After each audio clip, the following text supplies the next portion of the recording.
കൊച്ചി ധനുഷ്കോടി ദേശീയപാതയിൽ അടിമാലിക്ക് പിന്നാലെ പള്ളിവാസലിലും മണ്ണിടിച്ചിൽ. ഇന്നലെ രാത്രി 10:30 മൂലക്കടയിലെ ദേശീയപാതയുടെ ഒരു ഭാഗം ഇടിഞ്ഞ് താഴ്ഭാഗത്തേക്ക് പതിക്കുകയായിരുന്നു.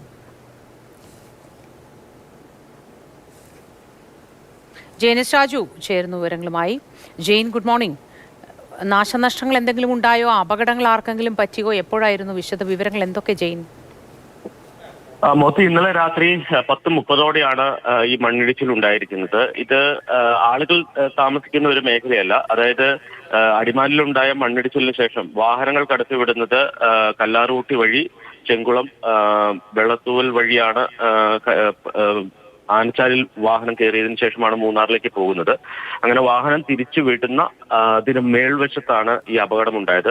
അത് കണ്ണൻദേവൻ ടീ കമ്പനിയുടെ ഭാഗമായിട്ടുള്ള ഒരു മേഖലയാണ്. അവിടെ റോഡ് നിർമ്മാണത്തിന്റെ ഭാഗമായി ഒരു വശത്ത് സംരക്ഷണ ഭിത്തി നിർമ്മിച്ചിരുന്നു.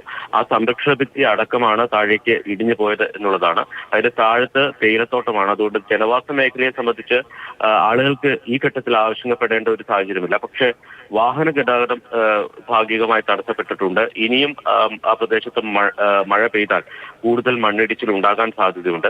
അങ്ങനെയാണെങ്കിൽ മൂന്നാറിലേക്കുള്ള ഗതാഗതം, ദേശീയപാത വഴിയുള്ള ഗതാഗതം പൂർണ്ണമായും തടസ്സപ്പെടുന്ന ഒരു സ്ഥിതി ഉണ്ടാകും. അതിനുശേഷം പിന്നെ അവശേഷിക്കുന്നത് രാജാക്കാട് രാജകുമാരി വഴി പൂപ്പാറ വഴി മൂന്നാറിലെത്തുക എന്നുള്ളതാണ്. നമുക്കറിയാം, ഗ്യാപ് റോഡിൽ ഗതാഗതം രാത്രികാലത്ത് നിരോധിച്ചിട്ടുണ്ട്. അവിടെയും മണ്ണിടിച്ചിൽ ഭീഷണിയുണ്ട്. ഇനിയും ഇത്തരത്തിൽ മഴ ശക്തി പ്രാപിക്കുകയും വ്യാപകമായി ദേശീയപാതയിൽ മണ്ണിടിച്ചിൽ ഉണ്ടാവുകയും ചെയ്താൽ മൂന്നാർ ഏതാണ്ട് ഒറ്റപ്പെടുന്ന അവസ്ഥയിലേക്ക് പോകും. തീർച്ചയായിട്ടും അതാണ് ഭയപ്പെടുത്തുന്ന ഒരു കാര്യവും.